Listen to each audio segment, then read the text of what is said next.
Hello and welcome to Scuttlebutt, a program for Navy's people and issues that are important to you. I'm Warrant Officer of the Navy, Mark Tandy, coming to you this edition from HMAS Cerberus.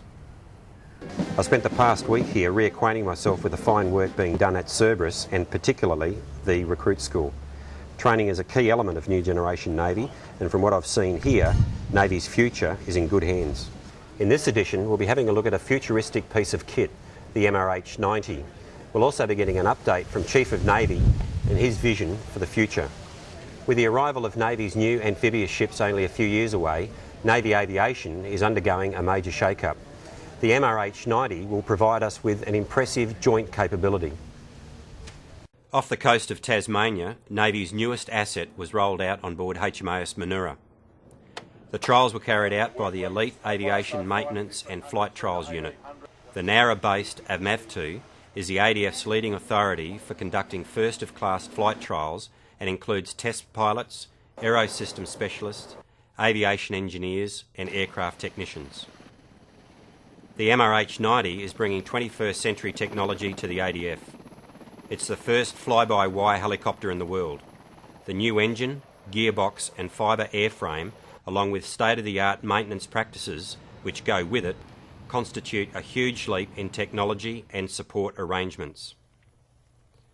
Fly-by-wire allows full electronic movement of flight controls, replacing heavy pulleys, cranks, wires and hydraulic pipes. The MRH-90 also has the revolutionary interface and visual system called Top Owl, which is also used by Eurocopter Tiger attack helicopter crews. 46 aircraft are expected to enter service across Navy and Army by mid-2010, with 6 intended for RAN operation. These will be distributed between HMA ships Manura, Canimbla and Success. But as Navy aviators line up to fly the MRH-90, the challenge will be getting the cockpit time they need to operate the aircraft safely. That's where simulators come in. The MRH-90 simulator is still in the planning stages, but Navy is no stranger to simulators. The simulator complex at HMAS Albatross in Nowra is one of several high-tech units which are benefiting from the new generation Navy philosophy of working smarter, not harder. Lieutenant Gus Stretton is an instructor. So it's not just pilot training in here, we also train our tactical coordinators and our sensor operators in how to operate the kit in a basic scenario and then in a more complicated tactical scenario. Okay, what we need to do is actually create, for example, a man in the water. Okay, so someone, Lifebuoy Sentry's spotted someone in the water and that's at least probably 15-20 minutes old. Okay, so what we need to do is actually create a position from our ship, okay, on the reciprocal bearing. Okay, so let's say 10 miles. It's not just a metal box, it's a mini IMAX theatre. One moment the pilot can be flying over land, next they are landing on a deck. The instructor is able to modify the challenge with the push of a button. The simulator also fits well into a classroom environment. This setup allows more targeted individual tuition. Back on Manura, the trials are attracting quite an audience. The next series of tests on the MRH-90 will be carried out in 2010 to finalise evaluation of the aircraft's operational capability. After that, keep an eye out for a truly versatile piece of kit.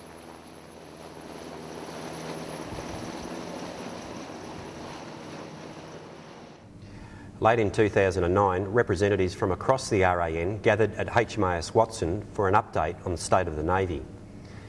Presentations were provided by the senior leadership group, but it was CN who set the agenda for the next 12 months and beyond. They came from across Navy and from all ranks, each seeking an update on the way forward in challenging times. CN began proceedings with a summary of Navy's operational tempo, both here and overseas. It's been a busy year, with special mention made of the crews on Navy's highest profile and most difficult operation, Resolute. In performing their duties, I've got to tell you that I'm enormously proud of the way in which our people perform in Operation Resolute.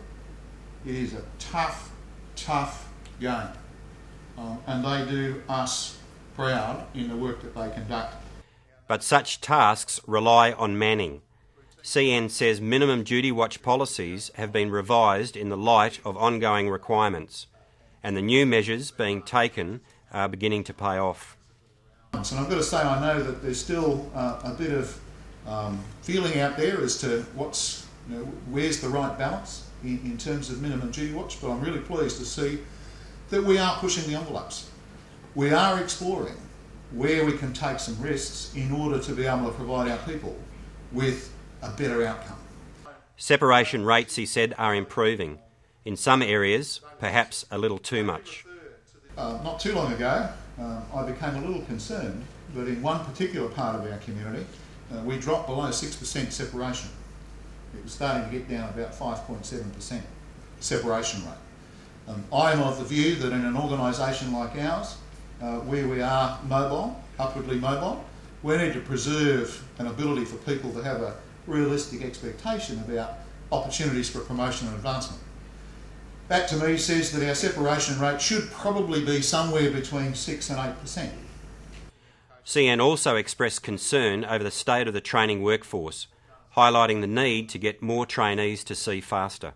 25% of our workforce are under training. That's a big number, and it's far too big. I'm of the view that it should be, I think, somewhere between 12 and 14%. But recent attempts to unclog the training pipeline are paying off. The effect of Plan Train in particular has been a very positive one, particularly for MTs. 40 MTs are expected to pass through this year, and I've been encouraged by the numbers we've been able to generate out of the Plan Train initiative. CN also gave the gathering a rundown of each category. Developments in each, he said, should be noticed by all of us.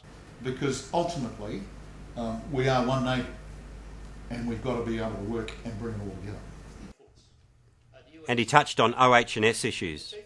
Concerns arising from toxic substances such as asbestos and cadmium must continue to be taken seriously by all involved. The critical thing is that we keep ourselves up to speed, we keep ourselves up to date, and we don't take our eye off the ball, because that's when it hurts us. In the end, success for Navy depends on cultural, leadership and structural change, key pillars of New Generation Navy.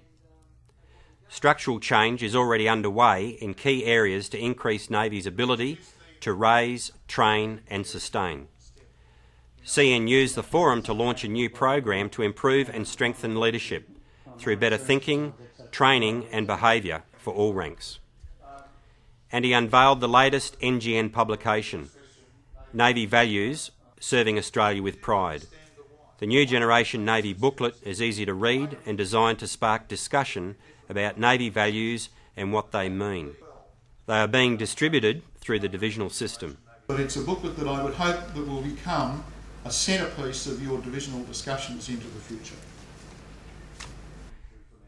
CN ended by telling the audience to brace for another busy yet productive year. The time has come, he said, to sacrifice some sacred cows.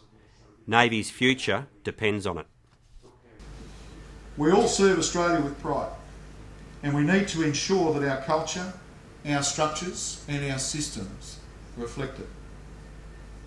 We all share a central aim in the enduring health, enrichment and ongoing success of our Navy, and I encourage all of us to get on board and make it work. That brings us to the end of another Scuttlebutt. Thank you again to my hosts here at HMAS Cerberus. The highlight of my visit would have to be the Recruit School night graduation. A sincere well done to all those who took part. You are a credit to the school and to the Navy as a whole, and I look forward to meeting you out there in the fleet.